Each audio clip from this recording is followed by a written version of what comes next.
We'll begin with chapter 15 of the Tale of Despereaux. After we finish chapter 15, you will need to have your parents get the quiz. It doesn't say quiz, but it's obviously part of an assessment that says chapters 8 through 15. You'll need to complete that, and don't forget the top part. Some of you did that last week. But go ahead and make certain you put those in sequence and you circle the whole answer. It's only 5 questions. You can do this, and you can use your book should you need to, all right? Chapter 15.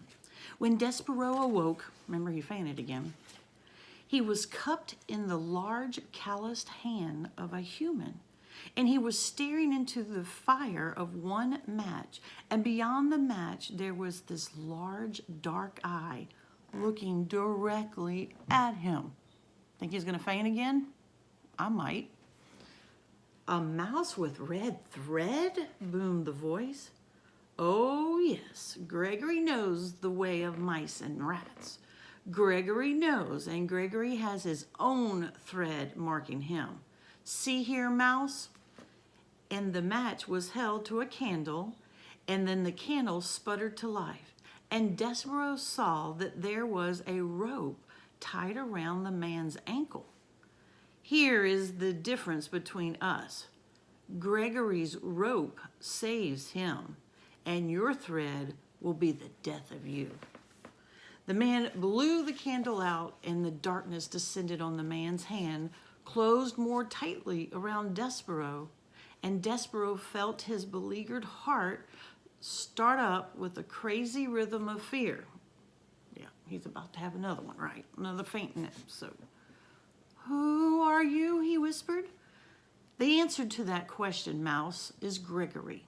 You are talking to Gregory the jailer, who has been buried here, keeping watch over this dungeon for decades, for centuries, for cons, for eternities. You are talking to Gregory the jailer, who, in the richest of ironies, is nothing but a prisoner here himself. Oh, said Despereaux. May I get down, Gregory? The mouse wants to know if Gregory the jailer will let him go. Listen to Gregory, mouse. You do not want to be let go. Here in the dungeon, you are in the treacherous dark heart of the world. And if Gregory has or was to release you, the twisting and turnings and dead ends and false doorways of this place would swallow you up for all eternity. Only Gregory and the rats can find their way through this maze. The rats because they know, because the way of it mirrors their own dark hearts. And Gregory because this rope is forever tied to his ankle to guide him back to the beginning. Gregory would let you go, but you would only beg him to take up again.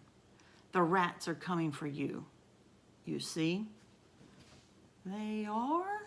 Listen, said Gregory. You can hear their tails dragging through the muck and filth. You can hear them filing their nails and teeth. They are coming for you. They are coming to take you apart piece by piece. Despereaux listened, and he was quite certain that he heard the nails and teeth of rats, the sound of sharp things being made sharper still. They will strip all the fur from your flesh and all the flesh from your bones. When they are done with you, there will be nothing left except the red thread. Red thread and bones, Gregory has seen it many times, the tragic end of a mouse. But I need to live, said Despereaux. I can't die. You cannot die? Ah, that is lovely. He says he cannot die. Gregory closed his hand more tightly around Despereaux. And why would that be, mouse? Why is it that you cannot die? Well, because I'm in love. I love somebody, and it is my duty to serve her. Love, said Gregory. Love? Hark you, I will show you the twisted results of love. Another match was struck. The candle was lit again, and Gregory held it up so that its flame illuminated a massive, towering, teetering pile of spoons and kettles and soup bowls. So he has dirty dishes? Let's see. Look on that mouse, said Gregory. This is a monument to the foolishness of love. What is it? Asked Despereaux. He stared at the great tower that reached up into the blackness. What does it look like? Spoons, bowls, kettles, all of them gathered here in hard evidence of the pain of loving a living thing. The king loved the queen, and the queen died. This monstrosity, this junk heap, is the result of his love. So he loved his queen, and you have dirty dishes. I don't understand, says Despereaux. And you will not understand until you lose what you love. But enough about love, said Gregory. He blew out the candle. We will talk instead about your life and how Gregory will save it if you so desire. Why would you save me? Despereaux asked. Have you saved any of the other mice? Never, said Gregory, not one. Why would you save me then? Because you, Mouse, can tell Gregory a story.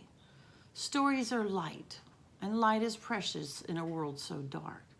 Begin at the beginning. Tell Gregory a story. Make some light. And because Despereaux wanted very much to live, he said, well, once upon a time. Yes, said Gregory happily. He raised his hand higher and then higher still until Despereaux's whiskers brushed against his leathery, time-worn ear. Go on, Mouse, said Gregory. Tell Gregory a story. And it was in the way that Despereaux became the only mouse sent to the dungeon whom the rats did not reduce to a pile of bones and a piece of red thread. It was in this way that Despereaux was saved. Reader, if you don't mind, what is where we leave our small mouse for now, in the dark of the dungeon, in the hand of an old jailer, telling a story to save himself? It is time for us to return our attention elsewhere. Time for us, readers, to speak of rats, and of one rat in particular. It says, end of the first book. So although there are chapters in this book, the author chose to write 3 separate stories that intertwine. So this was book of first, and this is the second book.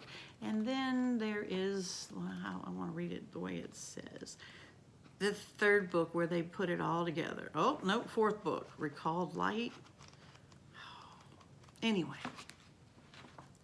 the 3rd. Okay. So what he does, or she does, the author introduce different main characters in each of the stories.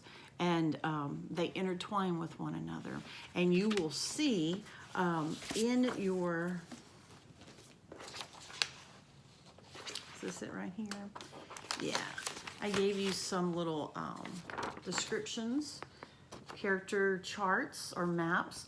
And so right here is a picture of Gregory the jailer. We know a little bit about him, but not a lot. And I'd like for you to just use some one words. A description is physically what he looks like. Things that he says would be, tell me a story, Mouse. Bring me light, Mouse. You want me to save you? Okay.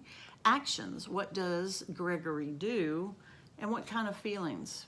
Kind of has that Eeyore syndrome. Always me, right? Okay. There's also one that looks like Little Princess, the Princess P. We could describe her. She's pretty. She seems to be kind. She has long flowing hair, whatever it is, fair maiden, right? She actions. She touches the mouse's head and then she goes to pick him up, right? Feelings, okay? She loves her daddy. She is interested in Despereaux. I'm not so certain that she loves him the way that he loves her. And what are some things that she says?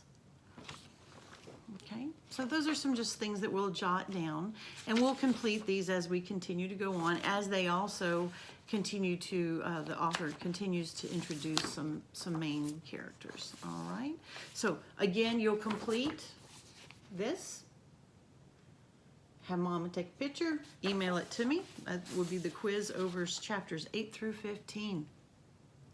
2 down, here we go.